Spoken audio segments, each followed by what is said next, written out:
Hey, welcome to the next episode of the Church and the Starfish podcast. This is Rob and Lance. And today you get the privilege, the treat of hearing from Tod Bolsinger. Tod is actually on staff of Fuller Seminary's Vice President for Vocation and Formation and Assistant Professor of Practical Theology. That is a long job title. It's a good job title, though. He's covering a lot of yardage. As a Fuller alum, just the fact that Fuller's in there, it makes it a good job title, too. So. This is true. Fuller. He's also ordained with the Presbyterian Church, and he actually served as lead pastor for, I think, about 15 years of San Clemente Presbyterian Church. So this guy's not just up in an ivory tower. He's also been down in trenches, got bloody knuckles. And let's welcome Tod. Yeah, round of applause. Thanks, Tod. Thanks for coming. Tod, thanks for being here today. It's an honor. Nice to be here. Nice to be here indeed. Yeah. So, Lance, I know you've got kind of a history with Fuller. Unpack that a little bit. Yeah.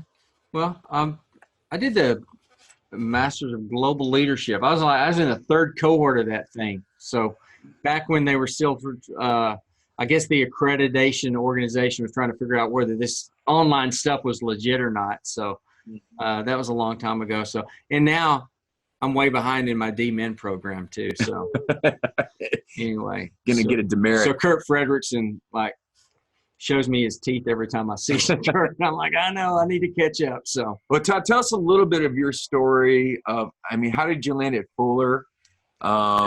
You know, what was the transition like, going from pastor to professor? Mm-hmm. Yeah. So I, when I was a pretty young guy, 23 years old, I got hired at Hollywood Presbyterian Church to be their college pastor. And I was the director of college ministries. I'd worked in Youth for Christ doing youth evangelism. And they hired me and they said, hey, by the way, we're going to send you to seminary because you're going to run out of those little youth talks you do by Christmas. And the truth is I ran out of them by Thanksgiving. So I'm pretty grateful. They basically just sent me to school and said, look, you're going to work here and you're going to go to seminary at the same time. And we're going to trust that you're going to work that out. And it actually became one of the defining realities of my life. That my life has been an integration of theological education, spiritual formation, and ministry all the time. So for 10 years while I was at Hollywood Presbyterian, I was also a student at Fuller. I did an MDiv, and then I went on to do one of the very first practical theology PhDs. And really the whole time I was thinking about the contextual context of being in inner city Hollywood and the way in which the church was grappling with spiritual formation and Christian community. And that became the center of my work. And then God gave me the desires of my heart and gave me a place to pastor a church where I could raise my young family. And I was there for, as you said, it was 17 years. I was there at the church. Wow. I went there when my daughter was 3 months old, and I held her up and said, "You're all invited to her high school graduation." And we moved to Pasadena the fall after she went off to college, and now she's a senior in college working for Young Life and training to be a pastor. So. So yeah, it's been an interesting journey, and coming back to Fuller really was an experiment of our president Mark Labradin, who believed that seminary needed to have more integrated formation. That the formation of people for their calling needed to not be something that was extracurricular, but needed to be into the curriculum. And so I came to do that and to be part of just a much larger conversation happening around theological education that started way back during that MAGL that you started in, and has continued on for over 15 years. Fuller's been one of the forefronts of trying to think through what is the future of theological education in a rapidly changing world, and I get to be part of that work. Now I'm one of the senior administrators working on that, and I'm developing an entire new leadership formation platform that serves people whether or not they need degrees or their lifetime, doing ongoing leadership development, spiritual formation, theological education for people all over the world. Well, your latest book has that kind of fusion and alchemy of all those worlds. And I had to nag Lance for, a couple months to get him to read it. But eventually he noticed in my study I had like an 8x10 glossy of you. Yeah. Because I love the book so much. And it really is a phenomenal book, Canoeing the Mountains. So give us like kind of a highlight reel of what that book is all about. Great title, by the way. Yeah. Yeah, thanks. It was built on the story of Lewis and Clark, who were told by Thomas Jefferson to go find the water route that would connect basically the Mississippi River or the Gulf of Mexico to the Pacific Ocean. And it was a water route that everybody knew was there. As a matter of fact, they'd already begun to draw it on maps. They just hadn't found the connection point. And if you think about this, water routes were the key to economic survival, right? Mm-hmm. So, Great Britain was the wealthiest nation of the day because they owned the water routes. They had a great navy. So it's easier to take goods over water than it is over land. So Jefferson figured this out and got Napoleon to sell him the rights to the Louisiana Purchase, so that they could basically have the rights if they could claim the water route. Mm-hmm. It'd be like owning the internet today, really. Yeah. And so they take off and they spend 18 months going upstream, and they get to the top of what is now the Lemhi Pass in Montana and Idaho. And they look and they have every reason to believe that they're going to basically step over this little mountain pass, and they're going to find the Columbia River on the other side, and they're going to make this connection. And they thought the big bad news was they might have a half a day gap of walking between my goodness. The other. And what they of course discovered, as you all know, is they discovered the Rocky Mountains were in the way. Like that, there was a little bump in the road. Yeah, 300 miles of mountains between the Missouri River and the Columbia River that they would have to navigate. Mm. And the whole point of the metaphor is this is where the church is today.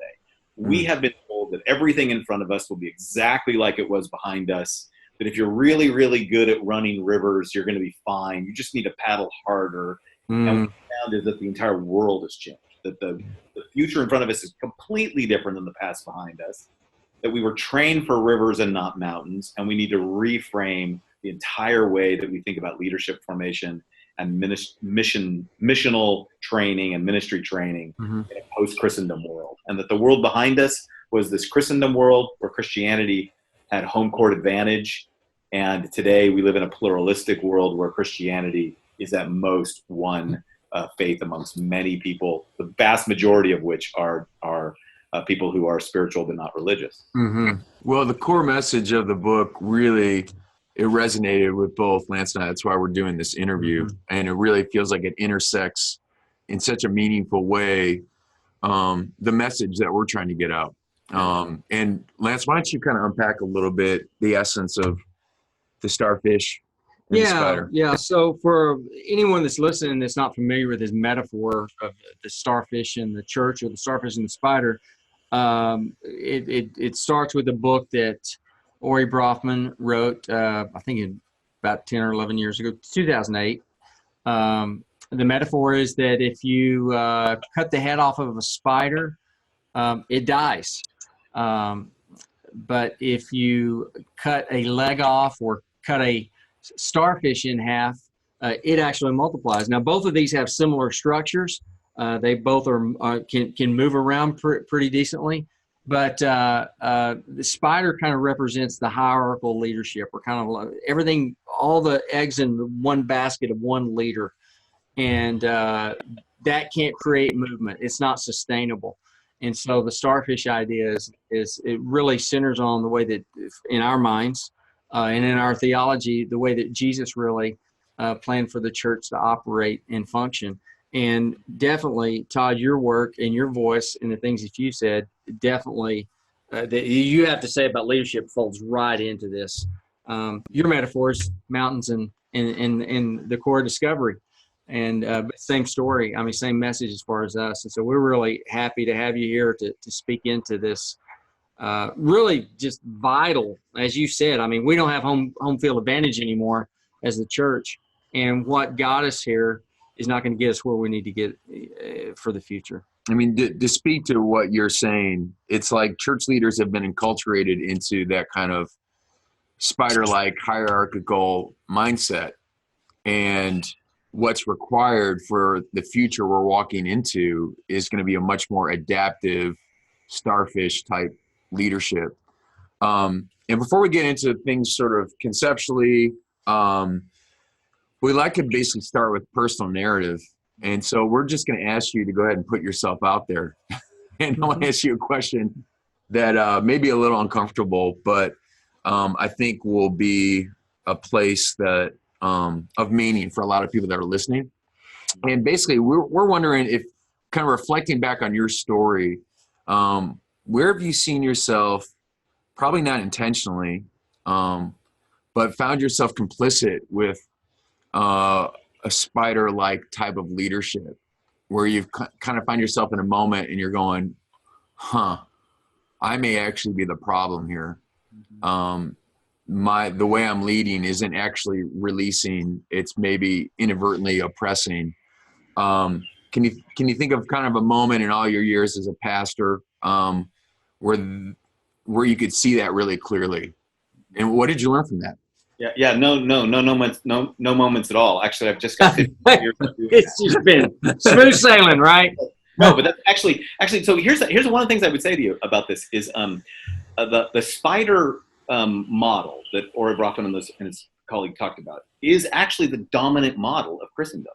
Yeah. Hierarchy was believed to be divinely appointed, right? So if you think about Christendom, is starting with Constantine, where Constantine declares the Holy Roman Empire and believes that the point of Christianity, the point of his faith as a king, is to institute Christianity in all the structures and all the governments. We've been in that, basically up until, say, the last 50 years. So it's the dominant mental model. So every model of leadership, in one sense, is built on hierarchy. And Christian leadership is often built on a kind of a divinely appointed hierarchy. What's so disruptive about this day is that when you go into a day where you say, hey, so the experts don't have answers, leaders can't just order the direction because they have to learn as they go, that one of the whole parts about being in uncharted territory is that there is no map. The maps were wrong that Lewis and Clark had looked at. You have to develop a different model of leadership that is not built on hierarchy, but is built on trust, relationship, and learning. That's good.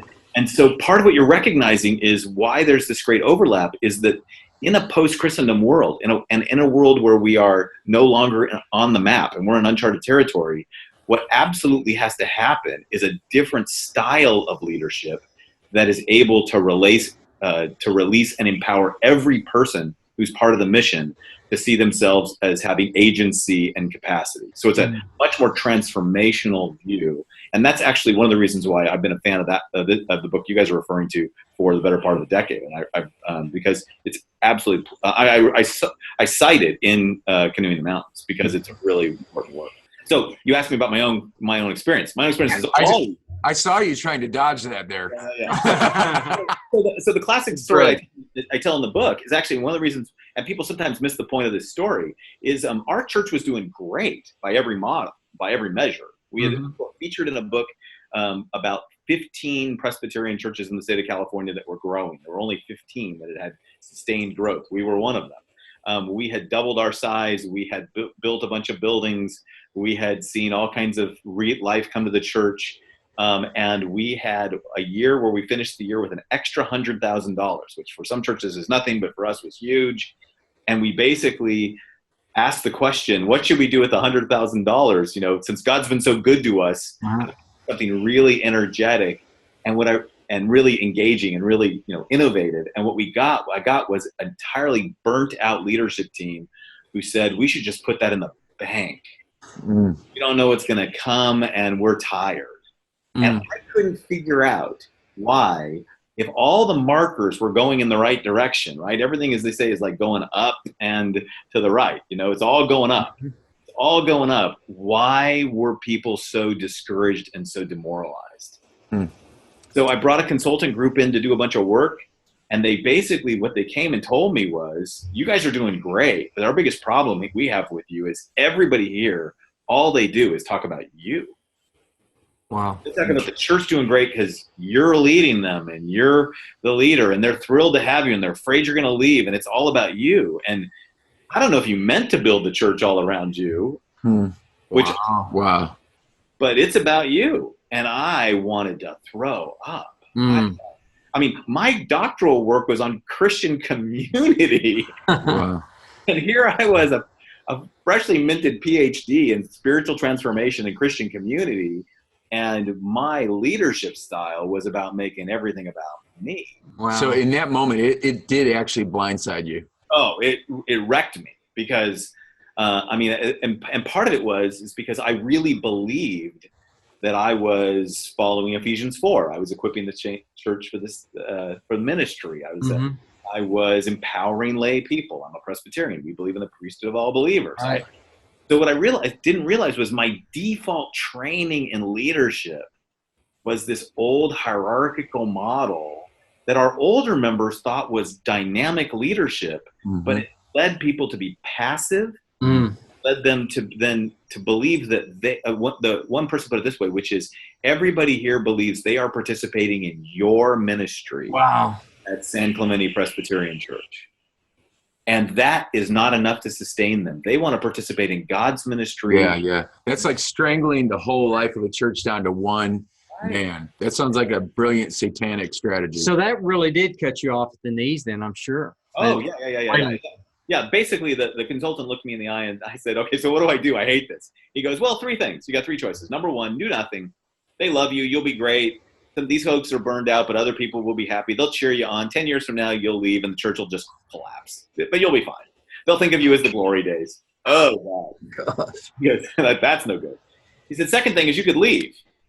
Just leave them. They'll find a new pastor and they'll have to figure out how to live without you. And I looked out my window and I looked at a picture of my kids on my desk, and my kids were like young teenagers. And I went, I don't want to do that. And they said, or you could learn to lead all over again. And I've been in that journey ever since. I've done it imperfectly. It's been the better part of now over 10 years, and it led to writing the book. And I've consulted with over 100 churches and worked with denominations all over the country. And I've realized this is the moment we're in. We're having to learn new models of leadership that engage the church with a different model than a Christendom model. And here's the great good news, of course, which is that starfish model is the model of the early church. Yes, it is. So it's recovering our birthright and re-engaging it in a new world that we're learning. So it's really not a new way of leading; it's an old way. I mean, which is always interesting. The word root and radical. I mean, the word radical comes from the word root. But anytime you do something that people haven't seen before, even if it's old, people go, oh, well, that's radical. Yeah. No, this is actually very old. It's an ancient way, right, that we're rediscovering an ancient way. Because this type of leadership that you've spoken of, that you talk about in the book and that we're on about, people just go, well, you can never do that. That's just crazy talk. Someone's got to be the boss. The butt has to stop right here and stop hard and yada, yada, yada. Yeah. But we've lost all that in this historicity of hierarchy that you talked about earlier. Well, just to give you an example, in the early church, we always think that Paul was the great missionary. Paul didn't write a single letter without mentioning the fact that he had a partner with him all the time. Barnabas and Paul and Silas, Paul and Timothy, right? Right. Lewis and Clark is an amazing story because it's Lewis and Clark. Yeah. They're so linked together that Stephen Ambrose said, they're known as the one word, Lewis and Clark. And right. And you could be in Lewiston, Montana, and not know it was named after Meriwether Lewis, and you can be in Clark County, Kentucky, like I was, giving a talk on this subject, and didn't even realize that it didn't named after William. No kidding. Wow. Yeah. So fascinating. There's a powerful collaborative model right at the middle of that has just been overlooked by in the church because we have a default mental model that goes back to our kind of culturally shaped ways, and the culturally shaped ways of Christendom, and hierarchy type plays into that. But Tod, one of the things I appreciated most in your description of this transition from the Christendom model to what we're calling the Starfish Approach is you validate the skills and the capacities that have been built in the current model as actually the starting point to get off the map. So could you talk a little bit about let's say there's a church leaders listening right now. I'm going, what do I do? Am I just supposed to like hit eject and I jump out of this and do something totally new? Where do I start? Yeah. So here's a couple things. First of all, to remember that the model in the Starfish and the Spider that they finally land on is they call the hybrid starfish. Right. Mm-hmm. Yep. It doesn't mean there is no leadership. It means that there is power in decentralized models, but there are certain things that need some things that are centralized, right? There's a reason for the head, right? And some of the and the reason for the head just happens to be a much more focused approach. So anything that needs to be centralized has to do with things that are institutional and institutions. I mean, they get a bad rap these days, and nobody likes being part of institutions. But I'm a vice president of a seminary, right? Right. So, but the point about an institution is about protecting something that is bigger than any person or personality, so that we might be able to have a movement that lasts beyond a generation. Mm-hmm. So as soon as you say you want to protect something longer than the person, you've got to find a wineskin, a structure. Mm-hmm. And so the point isn't to get rid of all structures or wineskins. The point is to recognize the degree to which that strictly hierarchical models tend to move towards self-preservation. Mm-hmm. They tend to reinforce institutional preservation. Right. And the point is to turn the energy outward so that the head is literally serving a growing empowered circle. Very good. And so part of what I do in Canoeing the Mountains is I say the key work of adaptive leadership, and this work comes from Ronald Heifetz and Marty Linsky out of Harvard. The key work of adaptive leadership is to take your core DNA, what Ori Brockman calls core ideology, your core DNA, and ask, well, how do you adapt that to this changing environment? What does that healthy adaptation of that core DNA look like in a different day? So for Lewis and Clark, it meant taking a military unit that was meant to find a water route for the economic vitality of the United States of America and turning it into a highly shared leadership approach. They were still the captains, but a high relational, high trust, collaborative approach that was about exploring a whole new world. Mm-hmm. They didn't find a water route. They found the West. They found a whole new world. Opened up the imagination of an entire new people. Now they also encountered whole new peoples. They treated the Native American people better than anybody else who came behind them. And there's all kinds of pain that comes out of that story. But their original vision was one of humility and curiosity and mission that is unique. And I think part of what this is calling for is a kind of leadership model that takes seriously that there might be roles that need to be led. Somebody might have to be the boss or in charge. There might be partnerships, more collaboration.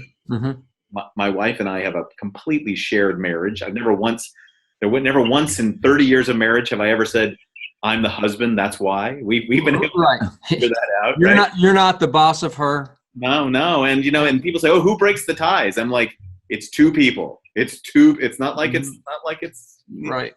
Not like we need an election. There's a whole models of collaborative, empowered leadership that can work.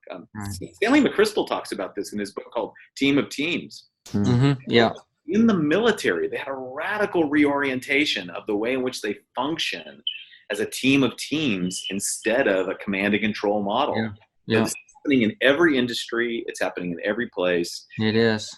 Church, it's recovering our birthright. Yeah. Now, and the sad thing about it is it seems like so often, sometimes with innovation, the church is the last one to catch on. And so it still feels like we're kind of pushing the ball uphill. In your work at Fuller in particular, in your role there, Tod, at Fuller, in shaping the thinking of where Fuller will move forward and what it's offering in leadership formation, how is this type of thinking, your type of thinking in this subject, how's it influencing the future of what you hope to see offered through Fuller? Well, two big places where we're seeing this across the board, and I'm not the only one by far. I'm just part of a team of people. Sure.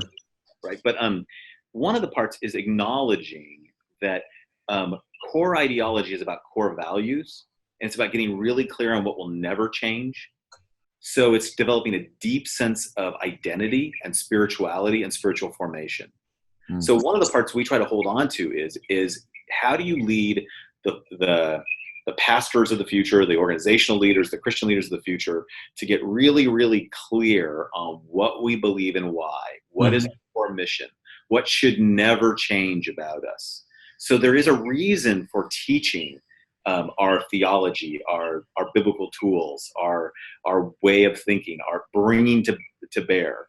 But it also takes much more humbly takes seriously the context, the vast contexts that people find themselves in ministry, and that there isn't just that always must be contextualized. So our theological education is more and more what we call embedded and embodied. And the place where we do that is through a lot of the kinds of things like you learned in the earliest experiment in this, which was our MAGL, which is an online and hybrid education. We now have more students scattered in more cities and more places around the world than we do in any of our campuses, and way more around the world than we have in Pasadena. Right. And that is because we now have the ability to actually teach and shape students and learners in their contexts. Yeah. That's a radical difference. You don't have to you don't come to a campus to be shaped. You're actually shaped in your context. Yeah, that changing new world. Go ahead. You know, if you were just sitting across the table from a church leader and they were saying, to be honest, I am completely overwhelmed with the West. In other words, I'm coming over the ridge and I just want to turn around and run back the other direction. Yeah. You know, what would you say to them? Like, where do you start? How do you even take the first few steps into the new world? Yeah. Well, for the first place you start is by acknowledging that this is grief. I'm 54 years old, and I say the most depressing place to be is to be around 55 and in a mainline church. Because if you're a pastor of a mainline church and you're 55 years old, you probably got about 15 more years before you can retire. And you thought at 55 you would be cruising. You thought, I now have enough experience. I now have enough wisdom. I probably have a secure call. I basically get to be the wise mentor teaching people and caring for them until I'm done. And what they're finding is in their 50s, and now all the way through, people in their 30s, 40s, 50s, we've got all kinds of church leaders who are having to relearn all the time. So it takes a profound amount of humility, and you're dealing with people who are dealing with loss all the time. I always say that key to adaptive leadership is it requires learning and it results in loss. So it is hard. Yeah. But then I would say you're a disciple. The word disciple and the word learner are the same word. It is in our Christian DNA to keep being humble and to keep learning. And the one skill set every pastor knows better than almost anything else is how to care for people in grief. You were trained to help people deal with loss. You have the hope of the resurrection.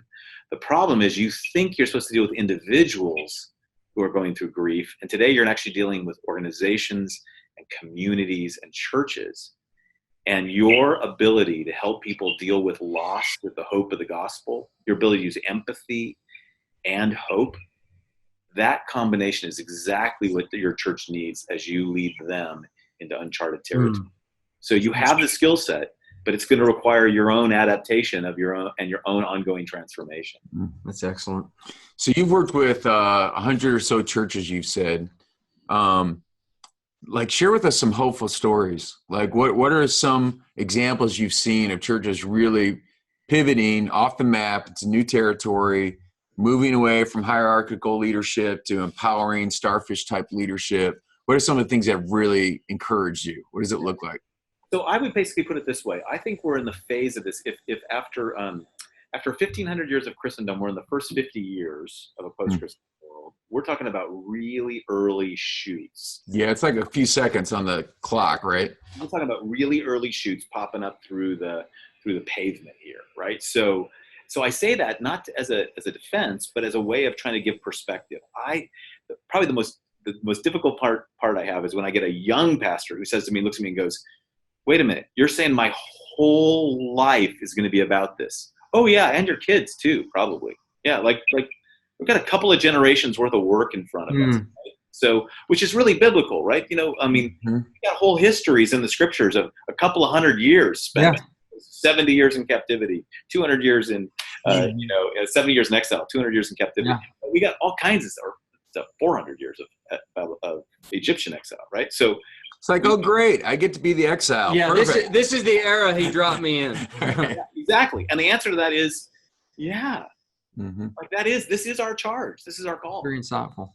So what's most encouraging to me is watching organizations beginning to grapple with this. So like one of the groups that I work with a lot is Fresh Expressions, which came out of the church, out of the UK.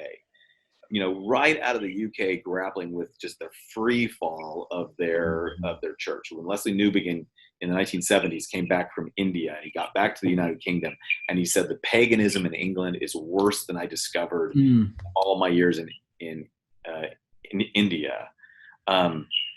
They began to grapple with, here's the Anglican Church grappling with, what does a new expression of the church look like? And that idea of being able to value the inherited church and experiment with fresh expressions has now taken hold in lots of places around the country, particularly in the East. And you're beginning to see these experiments. And I think this is the part of the adaptation you're beginning to see. Churches that are beginning to work on rethinking leadership.